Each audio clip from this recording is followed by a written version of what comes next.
बिहार में नीतीश कुमार के सत्ता परिवर्तन के बाद में नरेंद्र मोदी और नीतीश कुमार गठबंधन करके लालू यादव को फंसाने का काम कर रहे हैं। ये राष्ट्रीय जनता दल के नेताओं का आरोप है। वे लोग कह रहे हैं कि जिस तरीके से बिहार में सब खेला किया जा रहा है लोकसभा के चुनाव को जीतने के लिए, ये सोचने वाली बात है।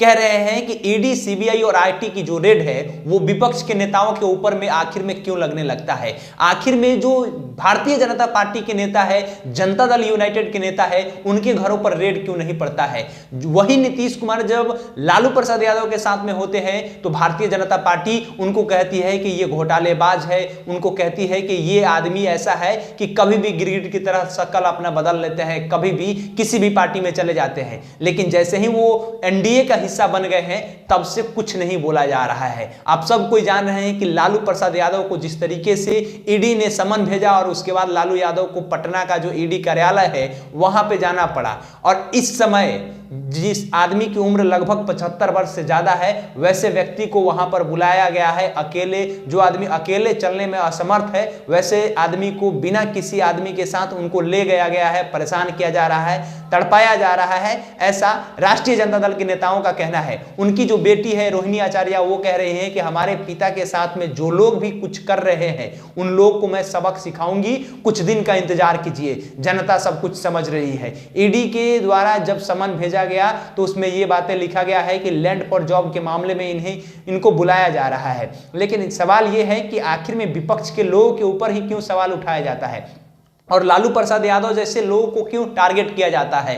तो इसका जवाब यह है, लोगों के द्वारा यह कहा जा रहा है क्योंकि लालू प्रसाद यादव आवाज बुलंद करने का काम करते हैं। नरेंद्र मोदी अगर देश में किसी भी एक नेता से डरते हैं तो उनका नाम लालू प्रसाद यादव है और इसीलिए वो लालू प्रसाद यादव को डराने का कोशिश कर रहे हैं। लेकिन कुछ दिन पहले आपने देखा होगा कि कर्पूरी जयंती के दिन जब तेजस्वी यादव भाषण दे रहे थे कृष्ण मेमोरियल हॉल में तो उन्होंने साफ तौर पे कह दिया था कि हम लालू प्रसाद यादव के बेटा है, हम कभी झुकने वाले नहीं हैं, हम कभी सांप्रदायिक शक्तियों के साथ समझौता नहीं करेंगे, मर जाएंगे मिट जाएंगे लेकिन हम भाजपा के साथ नहीं जाएंगे। लेकिन नीतीश कुमार जो कभी कभी अपने आप को कहते हैं कि हम सेकुलर आदमी हैं, हम समाजवादी हैं, तो कभी कभी वो भारतीय जनता पार्टी के साथ में चले जाते हैं और कहने लगते हैं कि पिछली वाली जो गठबंधन थी उन लोगों के साथ में हमारा सब कुछ ठीक नहीं था। ये सब कुछ कैसे हो रहा है। लोकसभा का चुनाव नजदीक आ रहा है, आज से मात्र 4 महीने की देरी है। 4 महीने बाद लोकसभा का चुनाव होगा, रामलला का प्राण प्रतिष्ठान हुआ और उसके बाद में नीतीश कुमार भारतीय जनता पार्टी के साथ में शिफ्ट हो गए हैं और वहां पे सरकार बना करके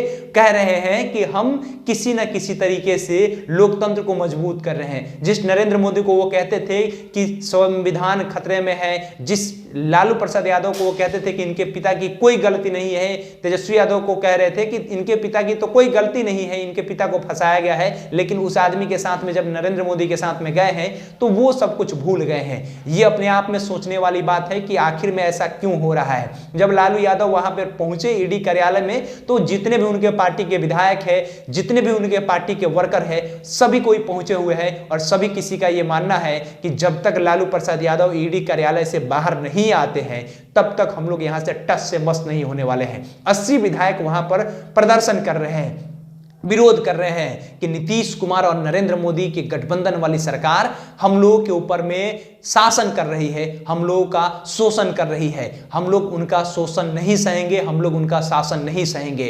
ये लोग कह रहे हैं कि 17 महीने भारी पड़ गए 17 साल के, यानी नीतीश कुमार जो 17 साल बाकी लोगों के साथ में गठबंधन में रह करके सत्ता चलाए होंगे उससे ज्यादा महंगा पड़ गया इनका ये 17 महीना। 17 महीना में जितना नियुक्ति पत्र दिया गया, जितने लोगों को रोजगार दिया गया, जितना ज्यादा इंफ्रास्ट्रक्चर पे काम किया गया, जितने ज्यादा कंपनियों को बुलाया गया, ये सभी कुछ राष्ट्रीय जनता दल के मंत्री के द्वारा हुआ है। यानी शिक्षा विभाग चंद्रशेखर यादव जो संभाल रहे थे उनके विभाग में हुआ है, हेल्थ मिनिस्टर तेजस्वी यादव थे उनके विभाग में हुआ है, आईटी का सेक्टर राजद के खाते में था वहां पे हुआ है।